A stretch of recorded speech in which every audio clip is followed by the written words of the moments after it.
et bienvenue pour cette nouvelle vidéo qui sera consacrée aux églises les plus magnifiques et méconnues de Paris. Nous sommes actuellement dans le 5e arrondissement, devant l'église Saint-Étienne-du-Mont, et je vous invite à me suivre.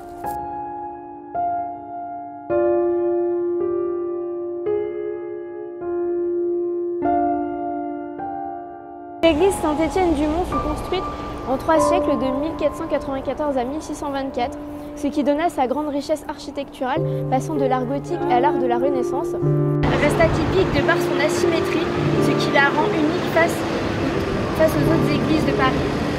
Notons que depuis 1803, l'église a recueilli les reliques de Sainte Geneviève, patronne de Paris, et que de plus fut inhumée en 1711 Racine. Mais c'est véritablement à l'intérieur que sa richesse et sa beauté nous sautent aux yeux. Entre les orgues monumentales qui font partie des pièces phares de l'église, la chaire classée monument historique qui reste sublime, ainsi que ces 2 somptueux escaliers en vis qui sont les pièces maîtresses et centrales de l'édifice. Elle renferme aussi un magnifique trésor, un jubé datant de 1640, le dernier de Paris et l'un des 9 derniers de France. La chasse de Sainte-Geneviève qui aujourd'hui est totalement dépourvue de ses reliques. Il s'agit en effet de l'endroit où était exposé le corps de la sainte.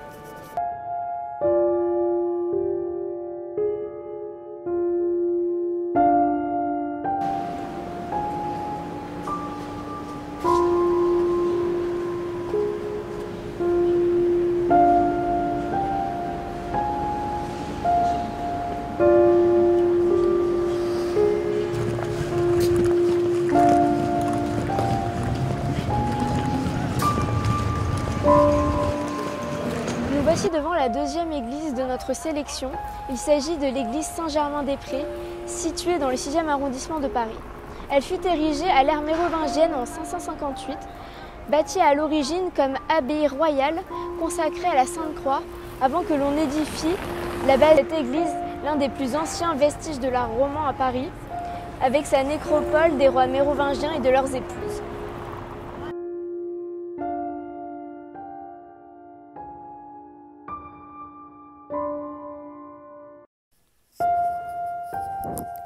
Elle fut détruite par les Normands à la fin du XIe siècle et reconstruite au début du siècle dans un style art gothique.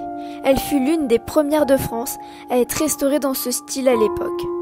Lors de la Révolution française, comme beaucoup de lieux religieux à Paris, elle ferma ses portes pour devenir une raffinerie de salpêtre. En 1794, elle sera en partie de nouveau détruite à cause d'un stock de poudre entreposé dans l'église qui explosera. Elle sera ensuite reconstruite une nouvelle fois par les architectes God et Baltard avant de retrouver ses fonctions primaires en 1803. Le peintre Hippolyte Flandrin, qui peindra tous les décors muraux de l'église, s'inspirera de l'art byzantin, romain et italien primitif, donnant à cette église un style unique en son genre. Pour notre top 3, la Sainte-Chapelle. Elle fut érigée de 1241 à 1248 par l'initiative de Saint Louis pour pouvoir accueillir et vénérer les reliques de la Passion du Christ qui furent composées de la couronne d'épines et d'un morceau de la Sainte Croix. En 1789, elles furent cachées, puis ensuite, après la Révolution, furent envoyées à la cathédrale Notre-Dame.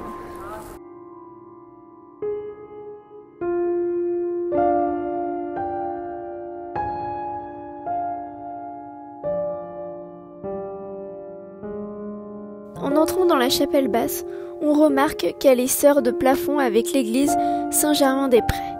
Montons maintenant dans la chapelle haute, qui nous montre petit aparté.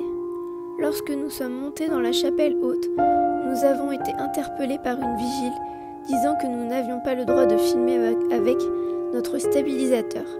C'est donc pourquoi vous ne pourrez admirer la haute chapelle qu'en images.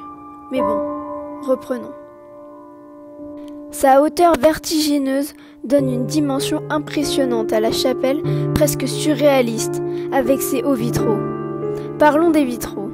Ils représentent tous un moment de l'Ancien et du Nouveau Testament, ainsi que l'histoire du monde, jusqu'à l'arrivée des reliques du Christ. Il donne par ailleurs un aspect assez irréel au lieu. C'est sans doute l'un des purs joyaux de l'art gothique encore en état à Paris. Nous sommes devant l'église Saint-Paul-Saint-Louis. Elle fut construite de 1627 à 1641. Elle fut la première église jésuite de Paris et rapidement, elle commença à devenir l'un des édifices religieux les plus connus de Paris. Si elle vous dit quelque chose, ce n'est pas sans raison si vous avez lu Les Misérables de Victor Hugo, car c'est dans cette église que se maria Cosette et Marius. Et c'est ici également que se maria sa fille tristement célèbre, Léopoldine, dont pour l'occasion il offrira 2 bénitiers qui s'y trouvent toujours aujourd'hui. Passons maintenant à l'intérieur. Ce qui frappe en premier est son impressionnant dôme. Son dôme faisant puits de lumière fut l'un des premiers à l'époque à être construit et l'un des plus grands jamais construits à Paris. Il influença d'ailleurs de prestigieux futurs édifices comme les Invalides ou le Val-de-Grâce.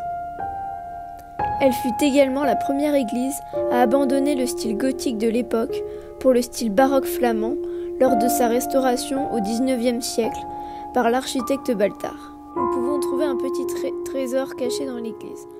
Un sublime tableau d'Eugène Delacroix, celui nommé Le Christ en agonie au jardin des Oliviers. Pour finir, vous pourrez trouver un détail insolite sur la première colonne à droite de l'entrée. Une ancienne inscription de la Révolution française s'y trouve toujours à moitié effacée, où il est inscrit « La République française ou la mort ».